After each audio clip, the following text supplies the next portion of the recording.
నా సంఘానికి వందనాలు. గత ఉపవాసం రోజు పాడుతున్న రోజు నాకు 21 రోజు అయింది జ్వరం రాబట్టి. అయినా నేను జ్వరాన్ని లెక్క చేయలే, ఏం లెక్క చేయలే.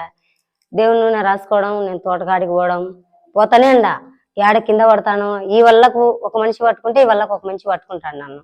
అయినా నేను పడతానా ఏంది అని గెనాలల్లో ఎంతగానో ఏడ్చుకుంటా తోటకాడ కాయలు ఉంటాండా నేను. అయినా కానీ నాకు కింద పన్యా, ఇక దొమ్మల పాటి కింద పన్యా, లేచిన రాళ్ల మీద పన్నె గాని నాకు ఏదే గాని ఒక్క రోజు కూడా నాకు అంత దెబ్బ తగలలేదు. ఉపవాసం రోజున అయ్యగారు వచ్చినాడు, పండుకునే నేను. పండుకుంటే అమ్మా నువ్వు పండుకో, నేను ప్రార్థన చేస్తాను, నువ్వు లేయొద్దన్నాడు అయ్యగారు. అయితే ఒక ఇజ్రాయేలు ఒక దిష్టి చేసిన చుట్టుకారం నా ఇంట్లో వేసినట్టుగా నాకు అప్పుడు కనపడింది. అదే ఇజ్రాయేల్ ఏ విధంగా తీసినాడో అదే విధంగా అయ్యగారు నేను పండుకుంటే పడకలో ప్రార్థన చేస్తుండగా ఆ ఇజ్రాయేల్ అనే సైతాను అయ్యగారి పన్ననే వెళ్ళిపోయింది. అప్పుడు దేవుడు వచ్చి నన్ను ఆశీర్వదించినట్టు నాకు అనిపించింది.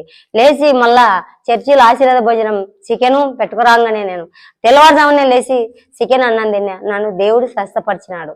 ఈ సాక్ష్యం దేవుడు దీవించును గాక. ఆమేన్.